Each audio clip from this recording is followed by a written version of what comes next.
Azərbaycan mənim ürəyimdir. Azərbaycan mənim nəfəsimdir. Azərbaycan mənim həyatımdır.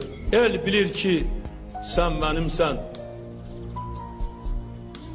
Yurdum, yuvam, məskənimsən.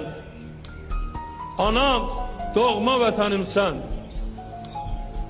Ayrılar mı könül candan? Azərbaycan, Azərbaycan.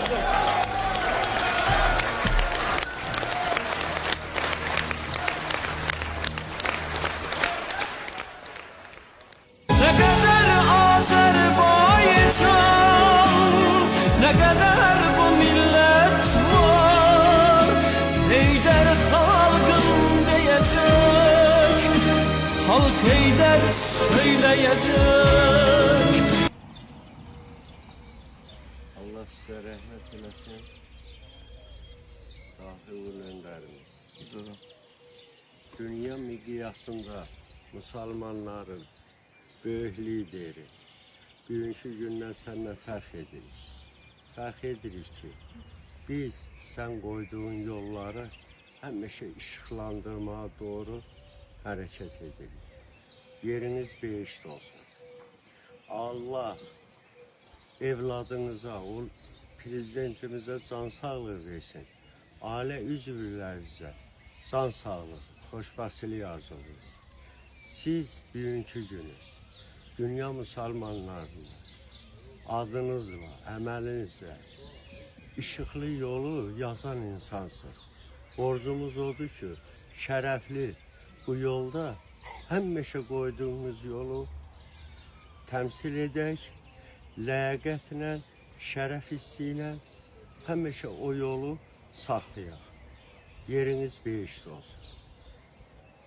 Bugünkü 103 anım günümüzü bir daha təbrik edirik. Allah Ali Başkomandana can sağlığı versin ki, qoyduğumuz yolu davam edir, gözəl günlərə bizi çatdırır. Amin. Yeriniz behişt olsun. Dahi önderimiz Allah gönlünü rahmet eylesin. Kaş o sağ olaydı.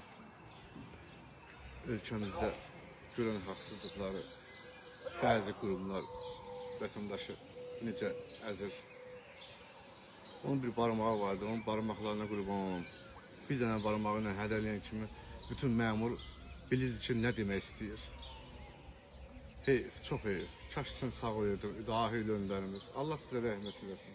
Məkanınız cənnət olsun. Sizin qarşınızda baş əyirik. Allah sizlərə rəhmət eylesin. Sizin davamcısı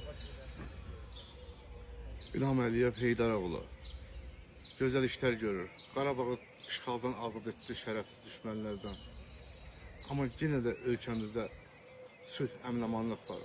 Amma bəzi qüvvələrdən bizi imkan vermir yaşayaq, dolanaq. Dövlətdən bizi narazı salır.